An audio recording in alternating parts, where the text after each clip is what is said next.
Hello, আসসালামু আলাইকুম। আবারও চলে আসলাম আমার নিউ ব্লগে, নিউ রেসিপি নিয়ে।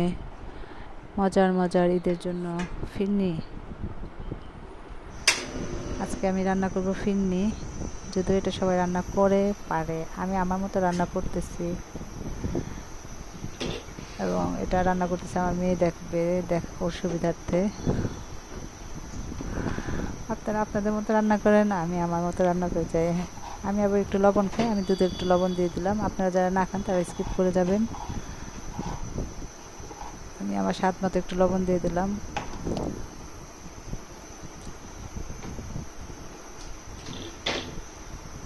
তারপরে এটাকে চুলায় বসাই দেব। আমি দিয়ে দিলাম 2টা এলাচ, একটা দারচিনি। আমি চালটা আবার ভিজতে দেবো একটু সময়ের জন্য। 1 মুঠ চাল নিচ্ছি, এটাকে ভিজতে দেব। এটা একটু লং প্রসেসিং রান্না, যদিও ফিরনিটা অনেক সময় ধরে রান্না করতে হয়। আমি আজকে দুধ কম নিচ্ছি এবং রান্নাও করবো কম, যেহেতু আমার খাওয়ার কোনো মানুষ নাই, আমার আর আমি ছেলে। আর বাইরের যারা আসবে মিষ্টি জিনিসটা ওরা এত খাইতেও চায় না ইদানিং, তাই আমি অল্প করে রান্না করব। 2 লিটার দুধকে আমি জাল করতে করতে 1 লিটার করে ফেলবো। আমি আজকে হাতে মেহেদি করেছি। এটাকে নাড়তে হবে অনেক সময় ধরে। দুধটাকে নাড়তে নাড়তে একদম 2 লিটারকে 1 লিটার করে ফেলতে হবে। কোন পর্যায়ে দুধটা রাখতে হবে আমি দেখাই দিই, যাতে দুধটা না পড়ে যায়।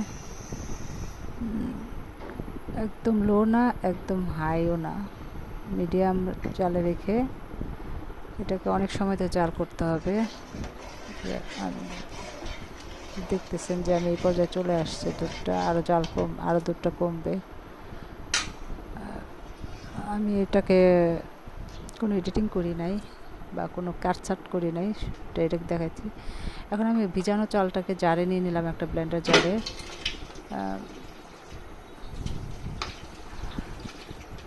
আমি আমার মতো রান্না করতেছি, আপনারা আপনাদের মতো করে রান্না করবেন। ব্লেন্ডার জারে নিয়ে এটাকে 2বার চেষ্টা করবেন, বেশি না দেওয়ার জন্য।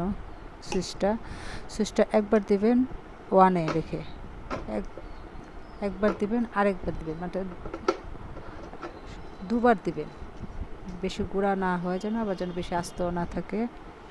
আমার একটু কষ্ট হচ্ছে, যেহেতু আমার একা করতে হয়েছে, আমার ক্যামেরা ধরার লোক নাই, আমি নিজেই ধরছি এবং আমি এক হাতে করতেছি, এক হাতে ক্যামেরা ধরে আছি। আমার মেহেদির কালারটা কত সুন্দর আসছে।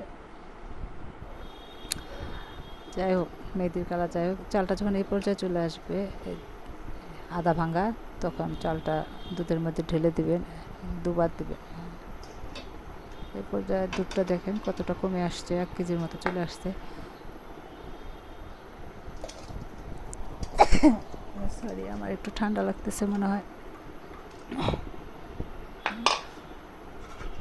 চালটা দেওয়ার সাথে সাথে একটু নাড়তে হবে, অনেক সময় ধরে নাড়তে হবে এটাকে, নাহলে এটা নিচে লেগে যাবে। যার যার ভালো লাগে একটু সাবস্ক্রাইব করে দেবেন, লাইক করবেন, শেয়ার করবেন।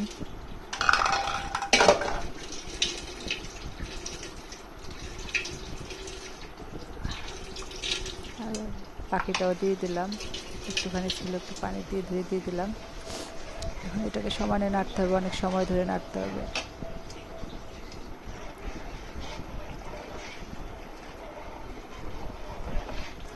আই হোপ সবার ভালো লাগবে। আমি আমার টেস্ট অনুযায়ী রান্না করতেছি। আমার মেয়ে তারপরেও পারবে কি না আমি জানি না, না পারলে কিছু করার নাই। একটু বাদাম দিয়ে দেবো আমি, একটার মধ্যে স্বাদ মতো বাদাম দিলে খাবারের টেস্টটা বাড়ে। আমি যেহেতু কিশমিশ খাই না, এটা আমি কিশমিশটা দিব না, কিশমিশটা আমার পছন্দ না। এটা একটু সফটলি রান্না করবেন, অনেক সময় ধরে, অনেক ধৈর্য ধরে, যাতে লেগে না যায়। এবং একটু আমি একা একা দেখতেছি, চালটা দেখতেছি যে চালটা হইলে কোন পর্যন্ত হইতে হবে। দেখেন এই যে এই পর্যন্ত, যখন না গলে যাবে একদম, না কাঁচা থাকবে, ল্যান্ড হয়ে যাবে হাতে, তখন মনে করুন যে মোটামুটি চাল ঠিক আছে। ওই পর্যায়ে যখন চলে যাবে তখন আরেকটু নেড়ে চেড়ে নেবেন।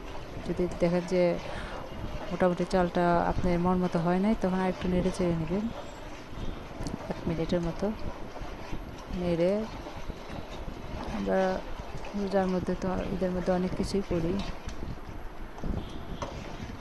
ফিরনিটা সচরাচর করা হয় না, পায়েসটাই করা হয়। আর পায়েস আর ফিরনির মধ্যে পার্থক্য হচ্ছে পায়েসের চালটা গুঁড়া করতে হয় না, আর ফিরনিটা অনেক সময় ধরে করতে হয়। এই যে এটা দুই রকমের রান্না, কেউ এই দুইটা আরে মিক্সড করবেন না যে একই রান্না।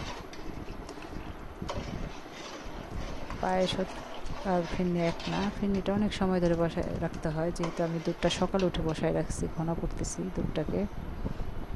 দুধটা যখন 1 লিটার আসছে তখন আমি এটাকে চাল দিছি। এখন দেখেন স্বাদ মতো চিনি দিয়ে দেবেন, কারণ চিনিটা সবার মানে মিষ্টি সবাই বেশি খায় না, আবার অনেকে বেশি খায়। এটা আপনাদের টেস্ট অনুযায়ী দিয়ে দেবেন। আমি আমার টেস্ট অনুযায়ী দিয়ে দিলাম, যেহেতু রোজা আমি বা আমার আশপাশে সবাই রোজা, কেউ দেখার মতো নাই। আমি আমার স্বাদ মতো দিয়ে দিলাম, আপনারা আপনাদের স্বাদ অনুযায়ী দিয়ে দেবেন চিনিটা। আমি কোনো ভিডিও স্কিপ করি নাই, এটা সম্পূর্ণটাই দেখাই দিলাম। এবং এটা একদম ফার্স্ট থেকে লাস্ট পর্যন্ত শুধু নাড়তেই হবে। লাস্ট পর্যায়ে দেখেন, আমি লাস্ট পর্যায়ে দেখাচ্ছি, এখানে একটু স্কিপ করছি, যে এই পর্যায়ে আসলে এটা নামাই ফেলবেন ঘনত্বটা এরকম আসলে। আমি খুব অলস একটা মানুষ, 1 চামচ করে কতক্ষণে বাড়বো। আমি একটা সার্ভিং বলে মানে সাজানোর জন্য বাড়তেছি, কিন্তু আমার এতই ধৈর্য কম।